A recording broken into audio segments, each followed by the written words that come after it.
নমস্কার, কেমন আছেন সবাই? সাক্ষ্য উইথ মম ড্যাডি নতুন একটি পর্বে আপনাদের সকলকে জানাই অনেক অনেক স্বাগত। আমি সৌমশ্রী। আজকে আমি আপনাদের সঙ্গে শেয়ার করব আমার সি সেকশন ডেলিভারির এক্সপেরিয়েন্সের কথা। তো আমার যেহেতু সি সেকশন হয়েছিল, প্রথমেই বলি আমার ২০২২ সালের অক্টোবরের ৭ তারিখে আমার সন্তান হয়। তো আমার ছেলে সন্তান হয়েছিল। ছেলে সন্তান হওয়ার আমার কি লক্ষণ ছিল সেটা আমি আমার একটা ভিডিওয় অলরেডি বলেছি। আপনারা যদি চান তাহলে সেই ভিডিওটা অবশ্যই আপনারা দেখতে পারেন। আজকে আমার সন্তানের বয়স ২০ মাস, অনেক পরে আমি এই ভিডিওটা দিচ্ছি। তো যাই হোক, আমার সি সেকশনের অভিজ্ঞতাটা আমি আপনাদের সঙ্গে শেয়ার করছি। আমার যখন ডেলিভারি হয়েছিল, বললাম আমার ৭ তারিখে হয়েছিল। তো আমার ডেলিভারি হওয়ার অনেক দিন আগে আমি ডাক্তারের কাছে গিয়েছিলাম। মানে শেষ ভিজিটের সময় কিন্তু ডাক্তারবাবু আমাকে বলেছিলেন যে, "আপনার আসার দরকার নেই, আপনার হাসব্যান্ডেরই হবে।" তো শেষ ভিজিট করতে আমি ডাক্তারবাবুকে ১ মাস আগে গিয়েছিলাম। মানে আমি সেপ্টেম্বরে গিয়েছিলাম শেষ। তো তখন উনি আমাকে যে ইউএসজি করতে দিয়েছিলেন, লাস্ট ইউএসজি, সেটার রিপোর্টটাও কিন্তু আমার হাসব্যান্ড গিয়ে দেখিয়েছিল। আমাকে কিন্তু তখন যাওয়ার প্রয়োজন ছিল না।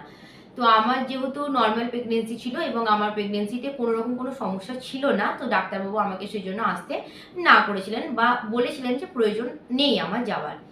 তো যেদিনকে আমার ডেলিভারি হয় তার আগের দিন আমি অনেক তাড়াতাড়ি রাত্রেবেলা খেয়ে দিয়ে শুয়েছিলাম, সেটা আমাকে ডাক্তারবাবু বলেছিলেন। কিন্তু সারা রাত কিন্তু আমি ঘুমাতে পারিনি। পরের দিন আমার খুব ফার্স্ট মর্নিং আমার সি সেকশনের কথা ছিল। টাইম ছিল 7:30টার সময়। তো আমাদের বাড়ি থেকে, আমি থাকি সাঁইথিয়ায়, আমার ডেলিভারি হয়েছিল সিউড়িতে সঞ্জীবনী নার্সিংহোমে।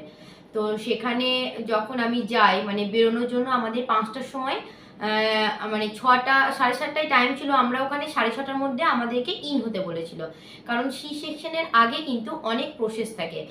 আপনাকে ক্লিন করানো, আপনার ড্রেস চেঞ্জ করা, ওই ফেটাল হার্ট মানে আপনার রেট বিয়ে মানে আপনার নিজের প্রেশার চেক করা, আপনার কি আছে সে সমস্ত, অনেকে থাইরয়েড থাকে, সুগার থাকে, সেগুলো সমস্ত চেক করা। যাই হোক, অনেক প্রসিডিওর থাকে। তো সেইগুলোর জন্য আমাদেরকে আগে অ্যাডমিট হতে বলেছিল। আমরা পৌঁছে গেছিলাম ওখানে ৬টার সময়।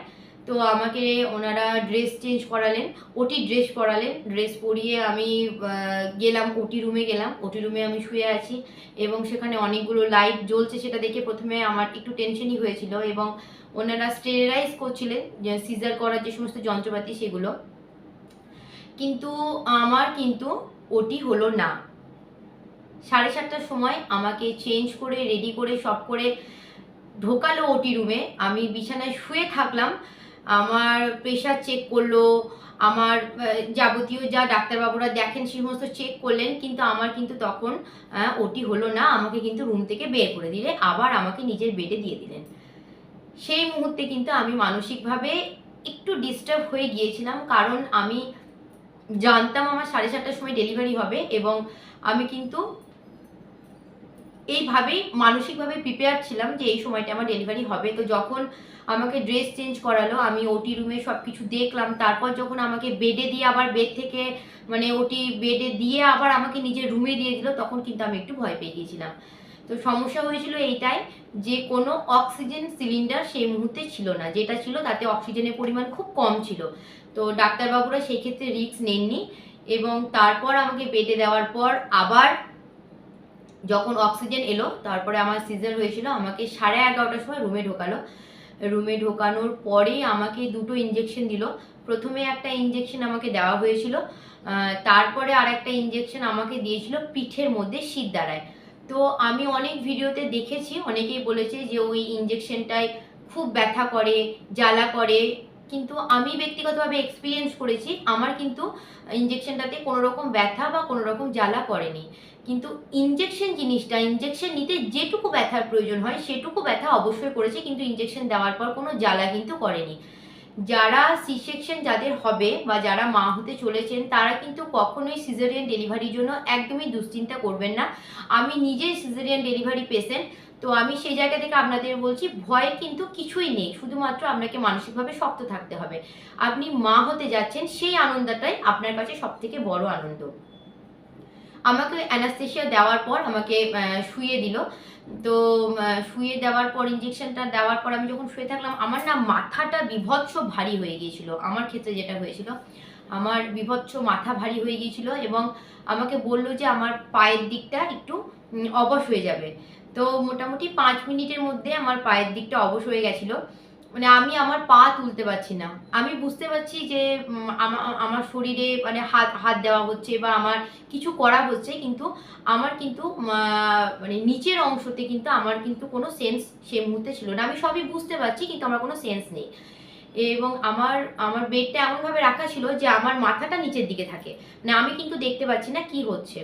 কিন্তু যখন আমার সিজারটা হয়, যখন পেটের জায়গাটা কাটা হয় এবং বাচ্চাটা বের করা হয়, তখন বাচ্চাটা বের করার সময় কিন্তু একটু টান দিয়ে বের করে।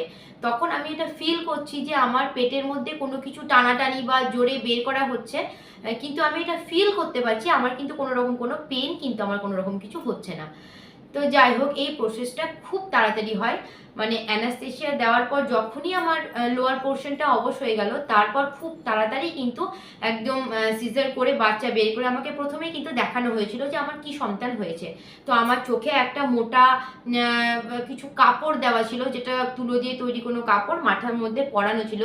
তো আমার সেটা যখন আমার চোখ থেকে খুললো, যেহেতু অনেকটা লং টাইম আমার চোখের মধ্যে ওটা পরানো ছিল এবং প্রচুর বড় বড় লাইট মাথার উপরে ছিল, তো আমি প্রথমেই না আমার মাথাটা খুব ঝিমঝিম করছিল। আমি ডাক্তারবাবুকে বললাম, ডাক্তারবাবু আমার কিন্তু অতিরিক্ত মাথা ব্যথা করছে, আমি সহ্য করতে পারছি না। তো ডাক্তারবাবু আমাকে বললেন যে কোনো অসুবিধা নেই, এটা কিছুক্ষণের মধ্যে কমে যাবে। এবং হয়েছিল তাই, কিছুক্ষণ পরে এটা কমে গিয়েছিল। আমাকে যখন বেডে দেয় তখনও পর্যন্ত কিন্তু আমি কোনো ব্যথা ফিল করি না। কিন্তু বেডে দেওয়ার 1 ঘন্টা পর সেই মুহূর্তের যেই যন্ত্রণা, সেটা কিন্তু সত্যিই যন্ত্রণা। তবে হ্যাঁ, আজ আমি এ কথা বলছি, আমার বাচ্চার তো এখন বয়স হয়েছে 22 মাস।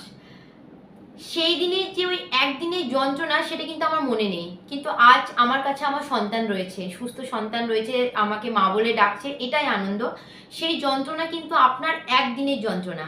ওই একটা দিন আপনার যন্ত্রণা করবে, কিন্তু আপনাকে কিন্তু অনেক রকম ওষুধ দেওয়া হবে, পেন কিলার দেওয়া হবে, আপনার তো সেলাইন চলবে, আমারও সেলাইন চলেছিল, 3 বোতল সেলাইন আমার চলেছিল। আমাকে তখনও, সেই দিন তো আমি কিছু খাইনি, আগের দিন রাত্রেবেলা নর্মাল খাওয়া দাওয়া করে শুয়েছিলাম। সেই দিন, যেদিন সিজার হয়, সকাল থেকে কিছু খেতে বারণ ছিল, সকাল থেকে খাইনি, এবং সিজার হওয়ার পরেও কিন্তু আমি কোনো কিছু খাওয়া দাওয়া করিনি। মানে ডাক্তারবাবুরা না করেছিলেন, আমার সেলাইন চলছিল।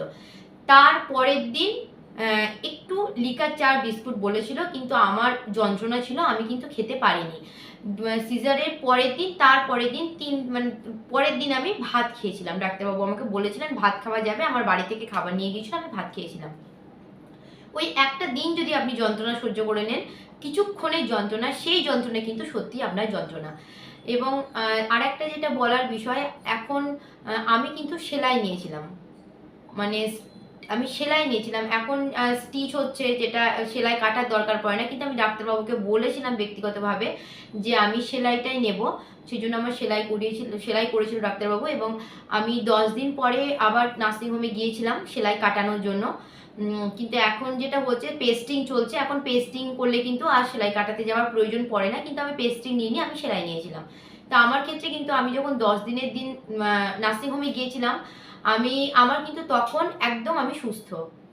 তখন কিন্তু আমার কোনো রকম সেলাই কোনো ব্যথা, সেলাইয়ের জায়গা থেকে পুঁজ পড়া, রক্ত পড়া, আমার কিন্তু কোনো রকম কোনো সমস্যা হয়নি। কি কি খেলে সেলাইটা আরও তাড়াতাড়ি শুকিয়ে যায় বা আমাদের কি সাবধানতা অবলম্বন করা উচিত, এই সম্পর্কে কিন্তু আমি অলরেডি আগে একটা ভিডিও করেছি। আপনারা চাইলে সেই ভিডিওটা আমার চ্যানেলে গিয়ে দেখে নিতে পারেন। তো যাই হোক, আমি সেদিনকে এলাম, এবং কি আমি 3 দিন পর 4 দিনের দিন সকালে এসেছিলাম। তো সেই 4 দিনের দিন সকালে কিন্তু আমি পায়ে হেঁটে বাড়ি এসেছিলাম। আমি বাচ্চাকে নিয়ে পায়ে হেঁটে বাড়ি এসেছিলাম, আমার কিন্তু কোনো সমস্যা হয়নি। তো সেটাই আপনাদেরকে বলতে চাই যে সি সেকশন যাদের হতে চলেছে বা যারা ভাবছেন সি সেকশন করাবো, প্রচণ্ড যন্ত্রণা, তারা কিন্তু একদমই এই ভয় করবেন না। সি সেকশন ডেলিভারিতে যন্ত্রণা, দেখুন যন্ত্রণা সি সেকশন হোক নর্মাল হোক, সন্তান প্রসবের যন্ত্রণা কিন্তু উভয় ক্ষেত্রেই আছে। তবে সি সেকশনের জন্য আলাদা করে কিন্তু কোনো ভয় নেই। আমার এখনো পর্যন্ত কিন্তু শিরদাঁড়ায় ব্যথা, কোমরে ব্যথা, পিঠে ব্যথা বা সেলাই নিয়ে কোনো সমস্যা কিছুই হয়নি। আপনার ম্যাটার করছে কোন ডাক্তারবাবু কিন্তু আপনার ডেলিভারিটা করাচ্ছেন, কারণ অনেক সময় ডাক্তারের উপরেও কিন্তু আমাদের সেলাই বা আমাদের কোনো সমস্যা এগুলো নির্ভর করে, এবং কিছু সাবধানতা যেগুলো ডাক্তারবাবু আপনাকে বলবেন, সেগুলো কিন্তু অবশ্যই আপনাকে বাড়িতে মেনে চলতে হবে, তাহলেই কিন্তু আপনার সেলাই নিয়ে বা আপনার ডেলিভারির পর কোনো রকম কোনো সমস্যা আসবে না। এই ভিডিওটা যারা দেখছেন তাদের যদি কোনো রকম ভয় থাকে, যদি আমি তাদের মনের কোনো ভয় কাটাতে পারি তাহলে সেটা আমি উপকৃত হব, যাতে আমার কথায় যদি কারো কোনো উপকার হয়। যারা ভিডিওটা দেখছেন, দেখতে দেখতে শেষ পর্যন্ত চলে এসেছেন, তারা অবশ্যই ভিডিওটা লাইক করবেন, কমেন্ট করে জানাবেন কেমন লাগলো এবং সাবস্ক্রাইব করে আমার এই ছোট্ট পরিবারে একজন বড় বন্ধু হয়ে আমার পাশে থাকবেন। নমস্কার।